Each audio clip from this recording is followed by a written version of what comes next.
Hi, my name is Ryan Estrada. I am an author, artist, adventurer who you may know from books such as Banned Book Club or the Student Ambassador series. I do many, many things. I've traveled all over the world making comics and videos. Right now, I'm in Busan, South Korea. If you guys have seen Black Panther, he drives over that bridge and he's like jumping off of cars and stuff. That's literally out that window. I was there watching them shoot it. So you have an idea of where I am and what I do. And basically, what I do is I sit at this desk all day, every day making comics.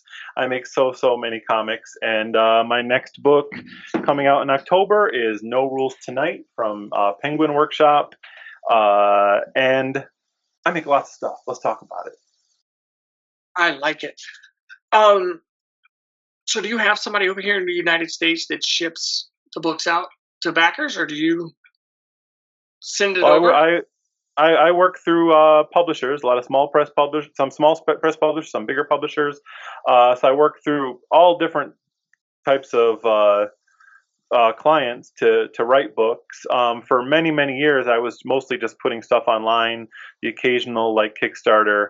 But because I was living overseas, I never really did a lot of print stuff. I did one print book back in 2002 when I was living in South Korea, and my first time, I'm just excited to make a book. Did literally no business planning whatsoever, and then realized that I hadn't factored in shipping, and so every time I sold a book, I lost $10 to sell a $7 book.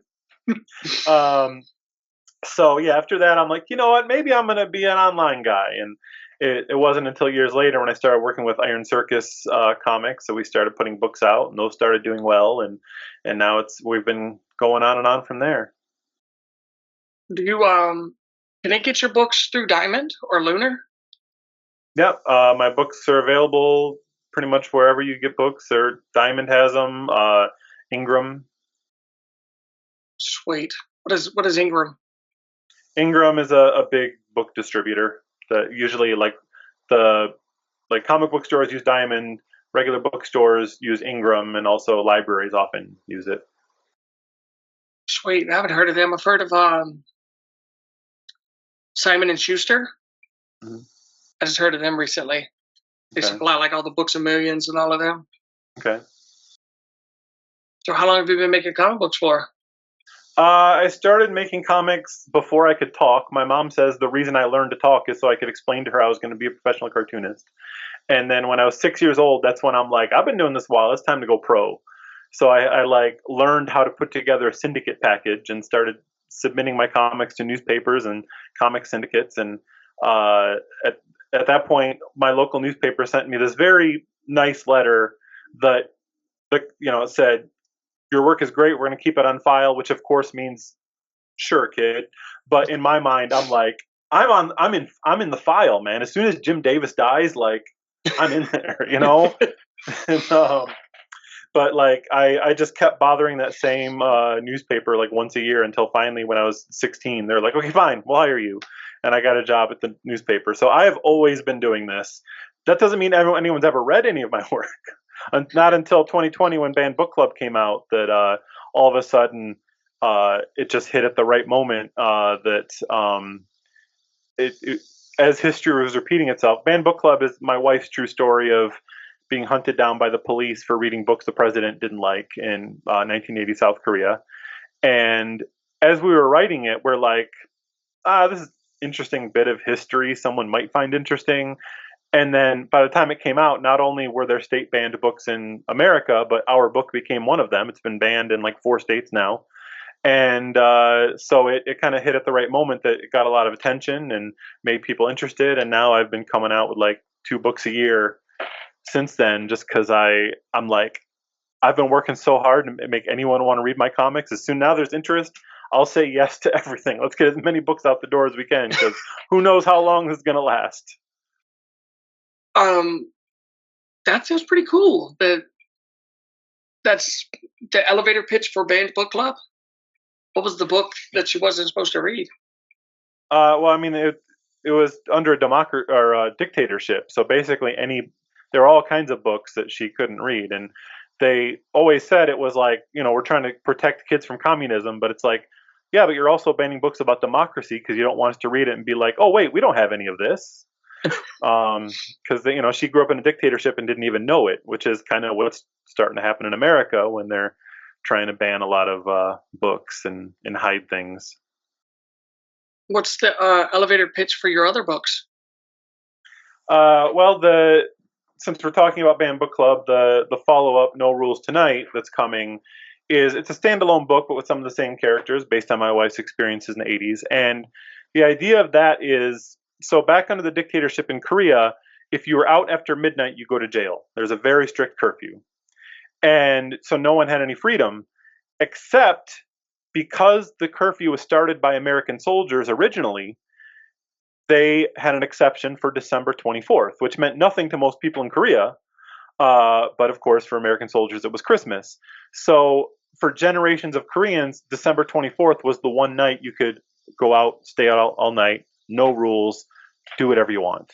And so it's a story about one night where people who don't have freedom suddenly have freedom, and what do you do with it? It's a lot of little mini stories and romances and dramas and comedies and stuff like that. I like it. So do you do the art? Do you do the whole book by yourself? Are you a one-man band? Every book I do is different. Like with Banned Book Club, since it's a book about Korean history, I thought it'd be weird if like I was the Hispanic white dude who drew it, So we found an artist named Go Hyung Ju who illustrated it in a very Korean style and very accurate. When we did No Rules Tonight, he wasn't available, and my wife decided, since this one is less about history and it's more of a personal story about her and her friends on a mountain, it'd be better if her and I worked together, where I was drawing it with her in a room. So each one I kind of make a decision. And also, drawing is such hard work, and it's amazing working with amazing artists. I do another series called Student Ambassador that I work with an artist named Estrada from Mexico. That every drawing he does is like a Saturday morning cartoon, and it's like he is so much better than me. So I'm like, I let him draw this series as well. This is my kind of younger series. Every book I write, I'm the target audience, and then publishers tell me like, oh no, this is a young adult book. I'm like, okay, great. Or this one they call middle grade, but I actually originally wrote it for adults, and they're like, there's a kid book, right? I'm like, okay. But this is my series about like what I wished Tintin had been when I was a kid, because I'm a kid who loves traveling the world, loves adventure. But like the first time I picked up a Tintin book, his dog was calling someone a racial slur, and I'm like, oh yeah, I don't know if I want to get it too much into this. But it's based on my own experiences as a student ambassador when I was in school. But what I wished had happened. So he travels around getting in trouble, solving mysteries, and every book takes place in a real place that I visited, and like we use photo reference to make it so you could actually go there, and kind of like the Da Vinci Code, the way like all the mysteries are based on real elements in that place. It's kind of like that for kids, and just colorful and adventurous. And that Axel Ennius is the perfect artist for that. Like I said, all these places are based on real places I traveled, and like when I read that book, I feel like I'm there, and like he's never been there. He's just that talented. So I go back and forth. That's pretty cool. Do they have conventions over there? Yeah, there's a lot of conventions here. The weird thing is, there's a lot of conventions that like I used to go to like 3 a month. But there's a lot of conventions that are fan art only, like kids drawing fan art of their favorite anime or something. Mm-hmm. There's a lot of like very corporate conventions where it's like you can meet the guy who you can sign a licensing deal with. But there's very few places where you can meet the creators of things that you like. I usually kind of sneak into the fan con and like hope they don't notice that it's my own work and just assume that I'm drawing fan art of something else. But yeah, I mean, there's used to be called Seoul Comic Con, now it's called PopCon, that's run by some people that do events in Reed Pop, I think. And I haven't been there in a while because I'm usually in the U.S. during that. But even with that, I've heard that like there'll be 1 or 2 comic creators in the building. So it's weird that there's so many conventions, but there's not what I think of as a convention. Do you have a place that people can get signed copies of your books if they want it? Whenever I do a book tour to America, I'm usually going to bookstores and signing things. But again, since I live in Korea, it's so not cost effective at all to like. if I send a piece of paper, it's $30. So I'm like, I don't want to be mailing someone a book. Okay. What advice would you have for new creators out there? The biggest advice I have is make the work that only you can make. If you're like, well, comics is superheroes, everybody's buying superheroes, I'm going to make a superhero book. Your superhero book is going to be terrible, no one's going to read it because you're up against a million people who are passionate about it and good at it, and you're doing it because that's what you should make. But like I said, I spent like 40 years in this industry and didn't do anything famous until I made a comic book about my wife's college days. No one else was going to do that. Whatever weird niche you're into, if you're into some weird hobby and you're like, that's not mainstream enough, make that comic because there are other people in that hobby. And like if you make say like if you set like a romance in a convention or a murder mystery involving your hobby, like the people that are into that hobby, that will be their favorite comic they have ever heard of in their entire life because they feel seen. Because there are other people like you, and now with the internet, we're able to find those people and have them as an audience. So don't make the thing you think you should make or everyone says you should make. If someone looks at your book and says that'll never be a hit, it probably will be because that means no one else is doing it. I like it. When does your Kickstarter launch? October what? I don't. There's no Kickstarter. It's coming out through Penguin Workshop. No Okay. Rules Tonight. It'll be out in bookstores. Um, and yeah, well, I've done Kickstarters in the past for books, but now I'm just kind of putting them out through a lot of publishers.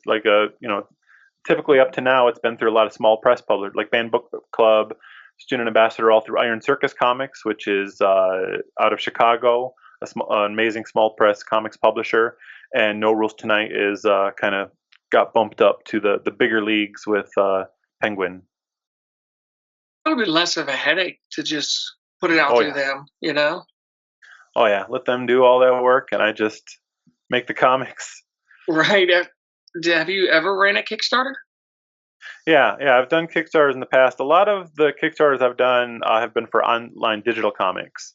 I used to run a comics bundle service called The Whole Story, where I worked with a lot of different artists, and we'd put together, here's 10 different ebooks of brand new comics. It's the complete story. It's not like here's issue one, and you're going to be committed to buying all these and do that. But every single time I've done one, I've just been so excited. I just kept hiring more people. Oh, I got more money. I can hire more artists. And then I'm like, oh, wait, everyone made money on this but me. I'm bad at business.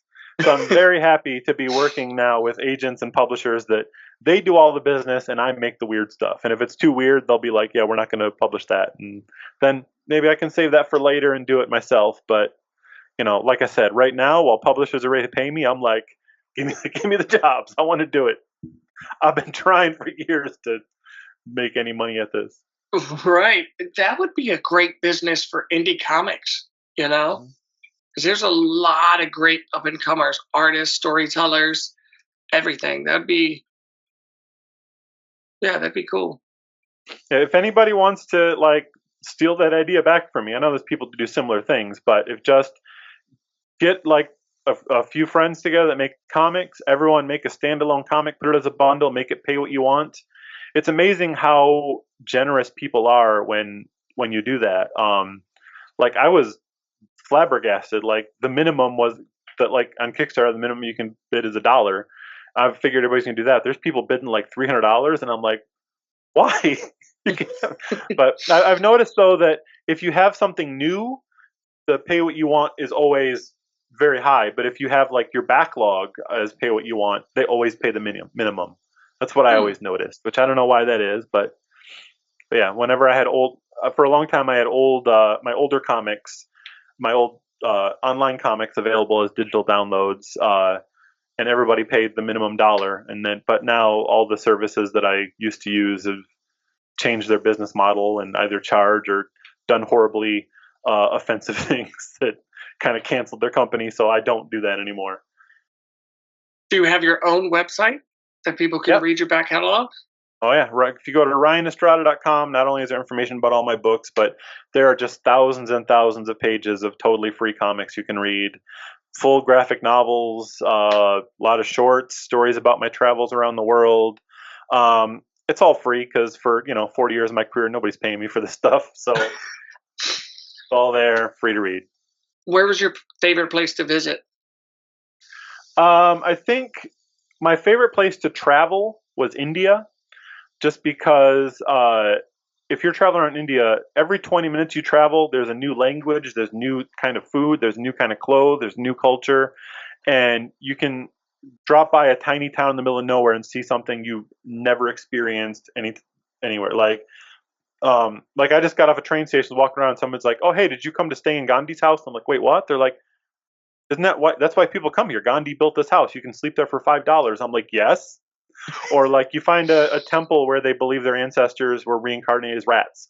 So this temple is full of rats that have been treated like gods for generations, and you can sit down and they'll climb all over you, and but they're like totally clean because they're treated like gods. That's why I love traveling India. I love living in Korea because I've been here on and off since 2002. I love living in Korea just because the infrastructure is so amazing, and like I can get anywhere in the country in less than like 3 hours for like $30. I can get anywhere in the city for like less than an hour for like $2, and never need a car. Uh, you know, Healthcare. Obviously, I was saying earlier, like I can walk across the street and there's 5 different hospitals or specialists that I can walk into with no appointment, be out in 20 minutes, and pay $5. Like it's just an amazing place to live, and also great to travel, but very small. So you know, after a couple of weeks, you're like, okay, I've traveled everywhere. But yeah, I've traveled to so many countries. For a while, I was moving to a new country every year, and just making comics and stuff as I traveled. And so I've gotten a lot of places. My favorite things have been times I got into trouble because I get to tell stories about it. Like, I went to the Masai Mara in Africa and almost got eaten by lions. In India, I got thrown from a moving train by the police. In Japan, I slept on a park bench in a typhoon. Um, got to be a gator wrangler in Florida. I got to on a movie set.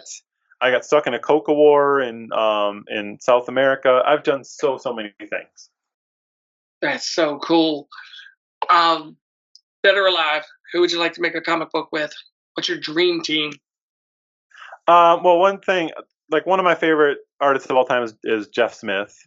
Um, I was one of the most amazing moments of my life. I had no idea this dude knew I existed.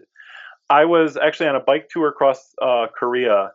Didn't even really wasn't supposed to have phone access this whole time, but I stopped to camp and I got like 1 bar of Wi-Fi. So I'm like at night in my tent scrolling, and I saw Jeff Smith was doing a talk at a convention, and I'm like, I'm gonna see if I got nothing to do. I'm gonna see if I can watch this. I tune in, and the moment that I tune into this talk, Jeff Smith is talking about how much he loves band book club. I had no idea this was going to happen. My book, and I'm just like, I'm in a tent in the middle of the forest. I can't talk to anyone, and I'm like, he's, I, and I'm like having a panic attack. Like, how did he know my book existed? And I got to meet him years later at another convention, and I gave him some fan art, and then he showed that on stage and talked to him about my book again. So I would love to work with Jeff Smith. I've actually asked him about something. We're waiting on an answer to see if he'll work on something with me. Probably not. He's very famous, and I'm very not. But hey, shoot for the moon, man. I agree. Is there anything you want to say before we go? Yeah, I hope that everyone reads lots and lots of comics. And right now, there are people who are trying to ban lots and lots of comics. So get them from your local library. The more you get them from library, the more power libraries have to fight against these bans. And if you can, like, Google your local library and library board meeting and just show up and just like when they say, "Does anyone want to say anything?" Say, "Hey, I think books are cool, and I want to thank your librarians for giving access to them, and please don't ban them." You have no idea how much of an impact that will make on the world, not just in that library, but there are people who are paid to go to library board meetings and say you should ban books all over America, and that's all that the people in charge hear is their voices, and that's how books get banned, and that's how knowledge gets hidden, and that's how democracy dies. And I've learned that through researching Banned Book Club. I did another book called Occulted about how banned books helped a cult keep people in control. And I've researched all these people who gave their lives to this, so that's why that's something I care about. So if you can, do it. I appreciate it, Ryan. Thank you. Thank you. What? You mean you haven't subscribed to Comic Chat Authority? Oh, come on, subscribe already. What are you waiting for? It's no big deal. Like, man, don't forget to tell him to hit that like button. Yeah, that too. Just subscribe.